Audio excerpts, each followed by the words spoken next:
बिस्मिल्लाहिर्रहमानिर्रहीम। मैं हूं आपका मेज़बान शाहरुख शाह और आप देख रहे हैं पाक अफेयर्स।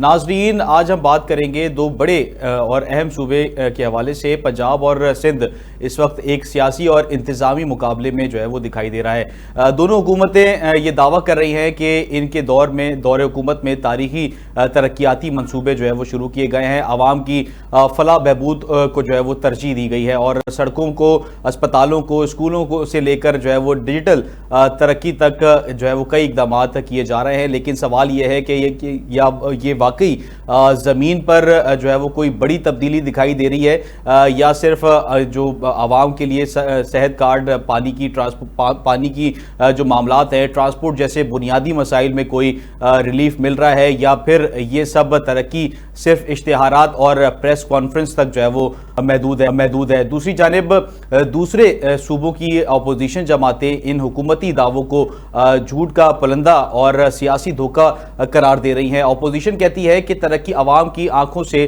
जो है वो छुपी हुई है और सिर्फ मीडिया पर ये तरक्की नजर आ रही है। आज के प्रोग्राम में हम इन्हीं तमाम सवालात का जो है वो जवाब लेने की कोशिश करेंगे। हमारे साथ इस वक्त स्टूडियो में मौजूद हैं कराची से स्टूडियो में सलीम सचवानी साहब, पीटीआई से उनका ताल्लुक है, जबकि स्पोक्स पर्सन पीपल्स पार्टी से तहसीन आबदी इस वक्त हमारे साथ ऑन कॉल मौजूद है। दोनों गेस्ट को वेलकम करते हैं। पहले सलीम साहब के पास मैं आऊँगा। सलीम साहब, फरमाइएगा, पंजाब और सिंध हुकूमत का अगर कंपैरिजन करें तो दोनों ये दावा कर रहे हैं कि दोनों सूबे में इस वक्त तरक्की जारी है और यहाँ पे ट्रांसपोर्टेशन के काम किए जा रहे हैं, इंफ्रास्ट्रक्चर की बेहतरी के लिए।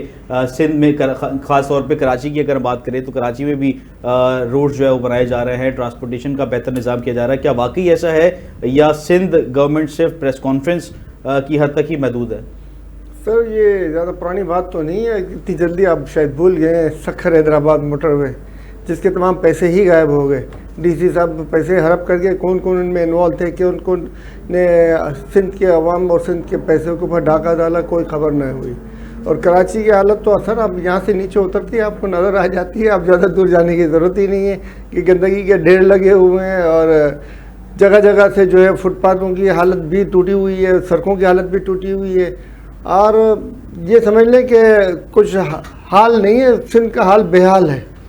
ठीक। और इसी तरह पंजाब को आप देख लें, ये सेहत कार्ड के नाम पे चंद लोगों को, जो मखसूस लोगों को कार्ड इशू करके इन्होंने डोल पीट दिया कि हमने सेहत कार्ड इशू किया है। किसान कार्ड के नाम के ऊपर चंद अपने मखसूस किसानों को किसान कार्ड डिस्ट्रीब्यूट करके इन्होंने डोल पीट दिया कि हमने किसान कार्ड जारी कर दिया है। और अब किसानों की हालत आप देखिए, गंदम के अंदर देख लें, कपास के अंदर देख लें, गन्ने के अंदर देख लें, तो किसान जो है मुकम्मल तौर पे तबाह हाल है। आज किसानों से 2000 रुपये गंदम जो है लेने के लिए तैयार नहीं कोई। ठीक। हालांकि ये हुकूमत पंजाब या हुकूमत सिंध या हुकूमत पाकिस्तान की जिम्मेदारी है कि किसानों को फैसिलेट करे और किसानों को मराते दे, ताकि पाकिस्तान जो एक ज़रूरी मुल्क के तौर पर होना चाहिए। पाकिस्तान को तो एशिया के अंदर में जो है ना वो अपनी ज़राती मसनूआत जो है वो एक्सपोर्ट करनी चाहिए। इसके अलावा तो पाकिस्तान की इन्होंने ये हालत कर दी कि पाकिस्तान अपनी खुद की ज़रूरियात पूरी नहीं कर पा रहा। बिल्कुल। किसान जो है अपने पेशे भी तब्दील कर रहे हैं।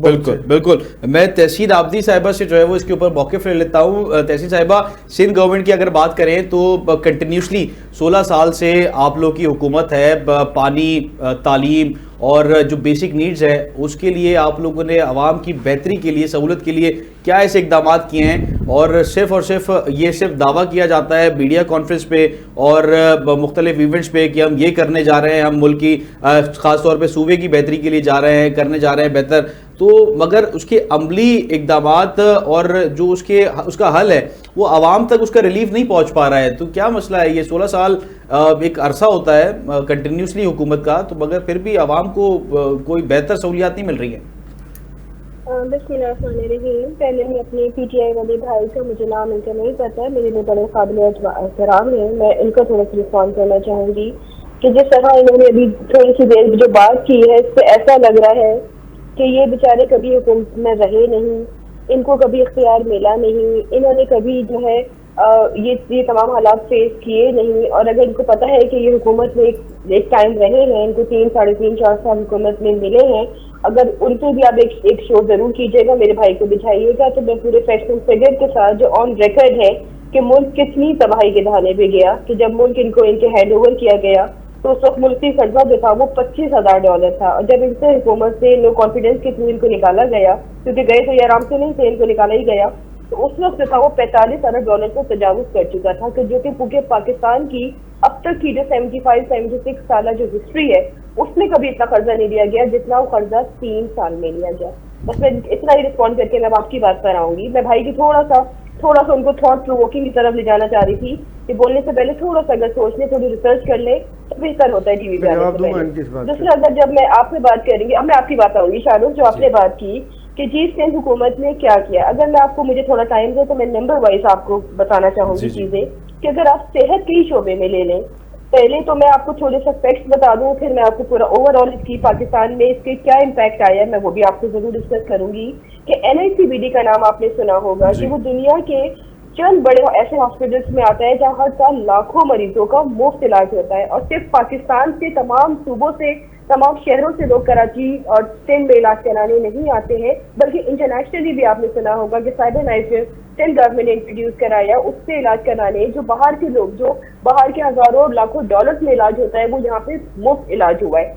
ये मैं इसके अलावा गंबर्ट इंस्टीट्यूट ऑफ मेडिकल साइंसेज, मतलब एक लंबी लिस्ट अगर आप मुझे टाइम दें कि ये कहना कि जी 16-17 साल में क्या किया, तो इतना किया है कि लोग मेरे सामने 100 साल में भी नहीं कर सकते दूसरी गवर्नमेंट जितना काम सिंध में हो रहा है, किया है, कर रहे हैं और मजीद करते रहेंगे हम। अगर सिंध काम नहीं कर रहा होता तो पाकिस्तान की इकोनॉमी में 62-63% जो है वो सिंध का शेयर होता है, सिंध जनरेट करके देता है। पूरे पाकिस्तान से लोग जो है वो चाहे इलाज हो, चाहे रोजगार हो, चाहे बेहतर जिंदगी हो, हर चीज के लिए आपको सिंध में मिलेंगे। स्पेशली कराची में अगर आप देखें तो गिलगित बल्तिस्तान से ज्यादा गिलगित ही आपको कराची में मिलेगा, बलोचिस्तान से ज्यादा बलोच आपको कराची में मिलेंगे, पठान आपको कराची में मिलेंगे। हर कौन सी ऐसी जात है जो आप नाम लें जो कराची में नहीं मिलेंगे। तो ये यकीनन वो लोग किसी नाकाम जगह पे, किसी फालतू जगह पे तो नहीं आ रहे हैं ना, यहाँ उनको बेहतर अपॉर्चुनिटीज मिल रही है, बेहतर इलाज मिल रहा है, बेहतर तालीम मिल रही है, बेहतर इंफ्रास्ट्रक्चर मिल रहा है, बेहतर उनको लाइफ स्टाइल मिल रहा है, जब तो लोग आ रहे हैं। तो मुझे लगता है इस तरह की बातें नहीं होनी चाहिए, आपको फैक्ट्स एंड फिगर्स सामने रखनी चाहिए। अगर मजीद आप कहेंगे तो मैं तमाम चीजें जो है, जैसे मैंने अभी हेल्थ की बात की थी, मैंने ऐसे NICVD की बात की, हमारा गंबर्ट इंस्टीट्यूट ऑफ मेडिकल साइंसेज है कि आज जिगर की पेवनकारी जैसे महंगे इलाज वहाँ पे फ्री हो रहे हैं, कि जो कि जनूबी सिर्फ पाकिस्तान में नहीं पूरे। अच्छा तहसीन, बिल्कुल आपने सेहत की बात की, सेहत के ऊपर आप लोग काम कर रहे हैं। तालीम की शोबे की अगर हम बात करें तो आप लोग की, जैसे मैंने बताया, 16 साल से ज्यादा कंटिन्यूसली आपकी हुकूमत है। और जो अगर हम इंटीरियर की बात करें, इंटीरियर सिंध और खास तौर पे इवन कराची की भी अगर हम बात करें तो गवर्नमेंट सतह के जो स्कूल्स हैं उसमें मैं समझता हूं कि आपके भी इवन कोई रिलेटिव जो है वो सिंध गवर्नमेंट में पढ़ना नहीं पसंद करेंगे। इवन हमारे भी कोई रिलेटिव जो है वो सिंध गवर्नमेंट में पढ़ना जो है वो पसंद नहीं करेंगे स्कूल्स में। इवन जो है वो कॉलेज तो खैर ठीक है, मगर स्कूल्स में जो है वो पढ़ाना, बेसिक जो तालीम है वो कोई भी नहीं चाहेगा कि सिंध गवर्नमेंट का, क्योंकि हाल ऐसा है। इवन उसके बाद फिर जो है वो गोश्त असातिज़ा की अगर हम बात करें, बंद स्कूल्स हैं। इंटीरियर पे तो जो है वो मुख्तलिफ वीडियोज आती रहती हैं कि इंटीरियर के स्कूल्स मुकम्मल बंद है, उसमें जो है वो बाड़े बना दिए गए, इस तरीके की भी वीडियो जो है वो सामने आई। तो तालीम के शोबे में आप लोग क्यों काम नहीं कर रहे? देखिए, तालीम के शोबे में भी काम हो रहा है, यकीनन 100% मैं नहीं कहूँगी कि जी हमने बहुत बहुत बेहतरीन जो है वो सिस्टम कर दिया, लेकिन हम बहुत ज्यादा कोशिश कर रहे हैं। देखिए, आपको भी थोड़ी सी डायनेमिक समझनी पड़ेगी। अब आपको अगर कुछ ऐसे स्कूल्स हैं कि जो कि अभी तो हमारे पास KMC आया है, 2 साल 2.5 साल हुए, आपको भी पता है, उससे पहले KMC किसी और जमात के पास आता, तो ज्यादातर जो गवर्नमेंट स्कूल है, स्पेशली आप कराची में देखें तो उसमें एक बड़ी तादाद है KMC के अंडर में आती है। वो तमाम स्कूल, ऐसी बात है, वो जिस पार्टी के पास रही, जिस तरह उन्होंने उन स्कूलों को तबाही के दाने पे लेके आए, तो इट टेक्स टाइम। अब हमारी गवर्नमेंट आई है, मुर्तज़ा वहाब साहब जिस तरह काम कर रहे हैं, और हम सिंध एजुकेशन फाउंडेशन के तहत जो है हजारों स्कूलों को पब्लिक प्राइवेट पार्टनरशिप में बेहतर बनाया जा रहा है। अगर आप पिछले कुछ सालों में देखें और अगर अब आप कंपैरिजन करें तो आपको उस सेक्टर में भी बेहतरी नजर आएगी। मैं ये नहीं कह रही कि 100% बेहतरी हो गई है, लेकिन हमने काम उससे बहुत अच्छे से स्टार्ट कर दिया है और बेहतरी आ रही है। अब यकीन करें कि अब जिस तरह गवर्नमेंट स्कूल का स्टैंडर्ड बढ़ता जा रहा है, जिस तरह आपने घोष मुलाजमीन की बात की, उससे भी बड़ा क्रैक डाउन हुआ, बहुत से मुलाजमों को जो है फारिग किया गया। ये भी ऑन रिकॉर्ड है कि बहुत से ऐसे असातिज़ा को जो है फारिग किया गया जो सिर्फ सैलरी लिया करते थे। तो तमाम सिस्टम, देखिए, सिस्टम के चेंजेस एकदम ओवरनाइट नहीं आते, इट टेक्स टाइम, चीजें बेहतर होती नजर आ रही हैं। तो मुझे लगता है कि जहाँ बेहतरी हो रही है, ठीक है, अगर आप निशानदेही करते हैं कि बेहतरी नहीं है, जरूर आप निशानदेही करें, ये हमारे लिए बेहतर है, लेकिन जहाँ बेहतरी हो रही है तो वहाँ पे थोड़ा सा एप्रिशिएशन भी होनी चाहिए। जी सलीम साहब आप फरमाइएगा, आप कुछ कह रहे थे। तहसीन साहब भाई कह रही है कि फैक्ट एंड फिगर पे जो है वो बात की जाए। उनके पास जो है वो फैक्ट एंड फिगर भी मौजूद है। उनका ये कहना है कि तरक्याती काम भी जो है वो चल रहे हैं और एजुकेशन के ऊपर भी जैसे बताया कि काम चल रहा है, और शहर के ऊपर उन्होंने NICVD जो अस्पताल है वो भी तामीर किया है आवाम की सहूलत के लिए। तो पहले तो मैं आपको ये बता दूं फैक्ट्स एंड फिगर, जो उन्होंने कहा कि PTI की गवर्नमेंट में बहुत ज़्यादा कर्जे लिए गए, तो PTI दौर में 44 अरब डॉलर के कर्जे लिए गए थे। उसमें से 27 अरब डॉलर के कर्जे वापस किए गए और 6 अरब डॉलर सूद की मद में अदा किया गया। कितना हो गए? 33 अरब डॉलर। और 8 से 9 अरब डॉलर जो है वो डेमो की मद में खर्च हुए। ये कितने हो गए? 33 और 9 42। और जब PTI की गवर्नमेंट गई तो 18,000 अरब डॉलर वो कौमी खजाने में छोड़ के गई है, जबकि उसको जब आई थी तो मिले थे 9 अरब डॉलर।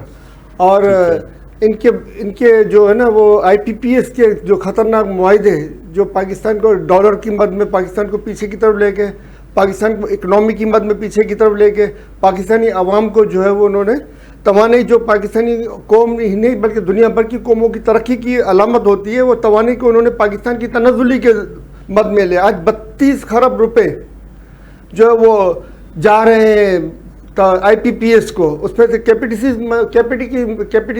कैपेसिटी चार्जेस में जो है 2000 अरब डॉलर जा रहे हैं और 2000 अरब जा रहे हैं। 2000 अरब यानी तकरीबन 20 खरब के करीब हो गई है। तो ये इतने सारे अमाउंट जो है वो भी डॉलर्स की मद में। तो खान साहब को दुआ करें कि उन्होंने जो पेमेंटों का शेड्यूल था उसको 145 अरब पे बैंड लगाया कि इसके बाद हम जो है वो डॉलर में पेमेंट नहीं करेंगे, उसके बाद हम रुपए में पेमेंट करेंगे। वरना जिस तरीके के एग्रीमेंट इन लोगों ने किए हैं, जिस तरीके से एग्रीमेंट उन्होंने पाकिस्तान को डुबोने के लिए, जिस तरीके से एग्रीमेंट उन्होंने सिर्फ अपने ज़ाती खजानों को भरने के लिए किए, उसके बाद तो उनको अच्छा सलीम साहब, अगर हम बात करें मौजूदा हुकूमत, आप जैसे तनकीद का निशाना बना रहे हैं। 2018 में आप लोग की जो है वो हुकूमत थी, आप लोग एक अच्छा खासा, आप लोग का भी कराची में वोट बैंक है, और आप लोग की जानिब से भी कोई ऐसा खातिर खा कराची के लिए कोई काम नहीं किया गया। देखिए, जिस वक्त गवर्नमेंट आई PTI की, उसके कुछ अरसे के बाद आपको पता है कोरोना शुरू हो गया था और 2 साल आपको इसके मद में गए। उस वक्त आपको अच्छी तरह से याद होगा कि बिलावल साहब हों या नवाज शरीफ साहब हों, उनके बयानात क्या थे, शहबाज शरीफ साहब हों या दीगर हों, उनके बयानात क्या थे, बंद कर दो, सब बंद कर दो, बिल्कुल नॉक कर दो, और आवाम को जो है ना वो पिस जाए उसकी इनको फिक्र नहीं थी। आवाम के घर में रोजी रोटी हो ना हो, खाना हो ना, उनकी फिक्र नहीं थी, खाली बंद कर दो के नारे लगाए थे। मगर खान साहब ने जो है 15 दिन के बाद ही स्मार्ट लॉकडाउन के मुतारिफ करवाया और स्मार्ट लॉकडाउन में जो है वो SOPs को फॉलो करते हुए इंडस्ट्रीज को ओपन किया। और इसी स्मार्ट लॉकडाउन को जो है वो पूरी दुनिया ने सराहा और उन्होंने इसके अप्रिशिएट किया कि हाँ, उन्होंने अपने मुल्क को इस लॉकडाउन से किस तरीके से बचाया, कोरोना से। और यही वजह थी कि इसके बाद आप देख लें कि 6.1 GDP ग्रोथ थी, 6.1 GDP ग्रोथ थी PTI के दौर में, जो कि आप हिस्ट्री में देख लें पाकिस्तान के विदाउट अमेरिकन एड के कभी नहीं हुई। जबकि खान साहब के दौर 3.5 साल का जा 6.1 GDP ग्रोथ थी। ठीक, अच्छा, अगर ये लोग जो आज दावेदार हैं पीपल्स पार्टी, अगर वो जुल्फ़िकार अली भुट्टो के फार्मूले पे चलते, जो कि एटमी तवानाई सस्ती बिजली आवाम को मुहैया करने के लिए उन्होंने हासिल की थी, उसके ऊपर अगर ये चलते तो आज पाकिस्तान को सिर्फ 1 खरब डॉलर के अंदर पूरे पाकिस्तान को फ्री बिजली दे सकते थे। और इस फ्री बिजली का मतलब ये हुआ कि आप जो है ना, आपकी इंडस्ट्रियाँ कहाँ से कहाँ पहुँच जाती। जितनी हज़ारों लाखों इंडस्ट्रियाँ हमारी इस मुल्क से बैरून ममालिक हैं, उनको कहीं जाने की ज़रूरत ना होती, वो सारी इंडस्ट्रियाँ यहीं पे होती और वो यहीं पे होते। बल्कि और भी बहुत सी इंडस्ट्रियाँ यहाँ पे आने के लिए सोच रही होती। और हमारे नौजवान जो बाहर मुल्कों में जाने की सोच रहे हैं, आज बेचारे किश्तियों में जाके डूब रहे हैं। आप रोज़ाना देखें, अभी परसों भी ये वाक़या हुआ कि किश्ती डूबी और हमारे 4 पाकिस्तानी भाई जो है वो उसमें अल्लाह को प्यारे हो गए। इस तरीके के वाक़यात में रोज़ाना हम देख रहे हैं कि लोग अपना गुजारा नहीं कर पा रहे और ये जो है वो मुल्क को कौम को लूटने से इनको फुर्सत नहीं है। बिल्कुल। अभी जो इन्होंने मादनियात का बिल लाया हुआ, ये सिर्फ पाकिस्तानी कौम की भलाई के लिए नहीं है। अगर पाकिस्तान की भलाई के लिए है तो पाकिस्तानी कौम को दिखाया जाएगा क्या एग्रीमेंट। अच्छा, अब कैनाल के इशू पे क्या जो है वो रखते हैं मौक़िफ़ एज अ अपोजिशन, क्योंकि आप लोग पीटीआई से हैं, सिंध में भी आप लोग की एक वोट बैंक है, सिंध का एक मसला है कैनाल का, जिसमें जो है वो सिंध गवर्नमेंट और पंजाब वफाकी हुकूमत में जो है वो मामला चल रहा है, तो आप लोग पीटीआई ऐसा क्या देखती है, किस तरीके से बनने चाहिए कैनाल्स या नहीं बनने चाहिए? देखिए बात वही आ जाती है ना जो भी मैं कर रहा था कि अभी मादनियात के जो बिल है, मादनियात का जो ये करना चाह रहे हो कौम के सामने लाए ना, कौम के सामने क्यों नहीं लाया जा रहा है, क्यों कौम से छुपाया जा रहा है? कौम के सामने लाए, दिखाएं कि भाई हम कौम के बेनिफिट के लिए ये करना। आज तक उन्होंने कौन सा ऐसा एग्रीमेंट है जो उन्होंने कौम की बेनिफिट के लिए, एक एग्रीमेंट आप नहीं दिखा सकते जो उन्होंने पाकिस्तानी कौम के बेनिफिट के लिए किया। आपको याद होगा, दस्तखत कर दिए, आपको याद होगा, मैं ये बात मुकम्मल कर लूँ, आता हूँ उस तरफ। ये आपको याद होगा कि अरशद शरीफ साहब ने कहा था कि हमारे यहाँ से इतने लाख टन तांबा गया है और उसके अंदर में 1% सोना होता है और वो उसकी मालियत जो है वो हज़ारों टन पे बन रही है और ये 6000 अरब डॉलर्स की मालियत बनती है और पाकिस्तान का कर्जा सिर्फ 150 अरब डॉलर है। और आज भी ये जो एग्रीमेंट करते फिर रहे हैं ना, उसके अंदर ये नहीं हो रहा है कि भाई यहाँ से निकाला तो प्रोसेस यहाँ पे होना चाहिए ना, ठीक है, कि भाई यहाँ पे प्रोसेस होना चाहिए, ये इतना सोना निकला, ये इतना तांबा निकला, ये इतना पीतल निकला, ये इतना निकला, ये इतना परसेंट हुकूमत पाकिस्तान का हुआ, इतना परसेंट जो है वो कंपनी ले गई। ठीक है, अब ये तो नहीं हो रहा है, न हो रहा है, न आगे होता हुआ नजर आ रहा है। बिल्कुल।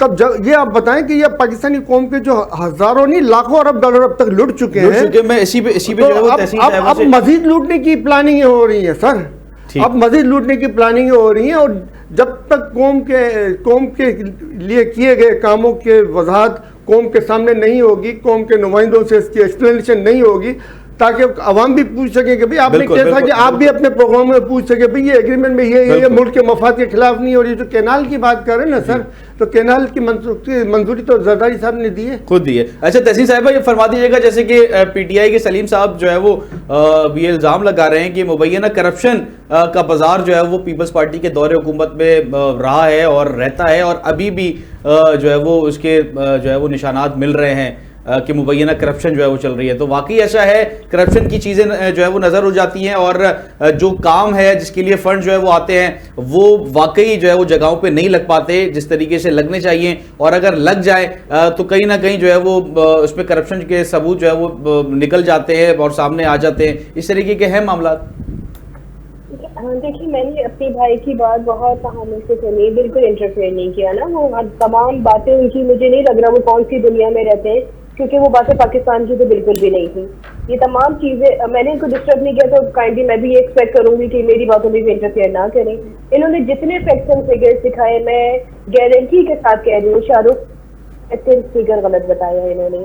ये कर्जों की बात कर रहे हैं, आप ऑन रिकॉर्ड देख लें, आप गूगल करें, आप साइट्स पे जाके देखें कि कितना कर्जा था जब इनको मिला, कितना कर्जा था जब इनसे हुकूमत ली गई है, कितना इन्होंने पे ऑफ किया है। ये तमाम एक एक रिकॉर्ड मेरे भाई का गलत है, एक एक फिगर मेरे भाई का गलत है।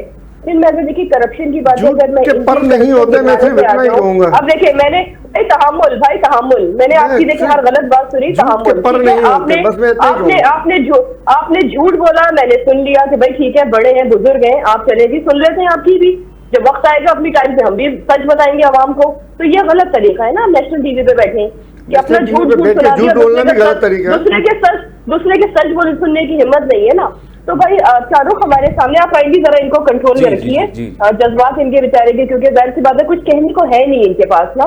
लीडर इनका जेल में पड़ा है करप्शन की वजह से, चोरियों की वजह से। आपके सामने कि वो तोशा खान की चोरी हो, एक एक प्रमोशन में जो है कौन मोहतरमा थी जो 5-5 कैरेट के सोने लेती थी, हर चीज हमारे सामने। इनके अपने वुतरा आके, चाहे वो अमीन गंडापुर हो, वो फैसल वाडा हो, इस तरह बहुत बड़ी लिस्ट है कि जिन्होंने खुद आके इनके ही अपने लोगों की करप्शन जो है वो आवाम के सामने रखे। तो मुझे लगता है it's a waste of time कि अगर मैं इनकी करप्शन से मैं बात करूं, क्योंकि इनकी हुकूमत इतनी करप्शन से भरी हुई है कि इंटरनेशनली इनके किस्से जो है वो ज़द-ए-आम है हर जबान पर कि किस किस तरह की। चले ठीक है जी, करप्शन इनका लीडर कर रहा था, कम से कम घर की खवातीन तो ना करती। वो तमाम चीजें भी आपके सामने है कि किस तरह जॉब्स बेची जा रही थी, किस तरह प्रमोशंस बेची जा रही थी, कोई एक चीज भी छुपी नहीं है। पाकिस्तानी खजाने की चीजें जो कि स्टेट का गिफ्ट होता है उसको किस तरह बेचा गया दुबई में, वो तमाम चीजें भी रिकॉर्ड का हिस्सा है। जितने खर्चे लिए गए वो मैं आपको बता चुकी है। KPK के करप्शन के तो इतने किस्से हैं कि कोई एक डिपार्टमेंट बता दे कि वहाँ पे सही काम कर रहा हो। तो मुझे लगता है इनका कोई राइट नहीं है बोलने का, जितना 3 साल में पाकिस्तान को तबाह किया है। तो अल्लाह ने पाकिस्तान से करम किया कि कि जिस तरह इनको निकाला गया लो कॉन्फिडेंस के थ्रू, वरना तो पाकिस्तान हम यकीन करें जिस तरह डिफॉल्ट की तरफ जा रहा था वो भी ऑन रिकॉर्ड है। आपके सामने है शाहरुख तमाम चीजें कि किस तरह पीडीएम जब बनी है तो तमाम जो फैसले हुए इनको हटाया गया है, चीजों को संभाला गया है, जिस तरह इकोनॉमी को स्टेबल किया गया है, तो वो डिफॉल्ट की तरफ जाने से हम बचे। अब हम बेहतरी की तरफ जा रहे हैं अल्हम्दुलिल्लाह। ठीक है, आपस में डिफरेंसेस है, अगर सिंध के पंजाब के डिफरेंसेस भी हैं, लेकिन हम कम से कम हमारे लिए फर्स्ट प्रायोरिटी पाकिस्तान है। हम पीटीआई की तरफ पाकिस्तान तोड़ने की बात नहीं कर रहे। आपके खान साहब के वो स्टेटमेंट भी ऑन रिकॉर्ड है कि जिसमें उन्होंने मुल्क को 3 हिस्सों में 4 हिस्सों में तोड़ने की बात की है।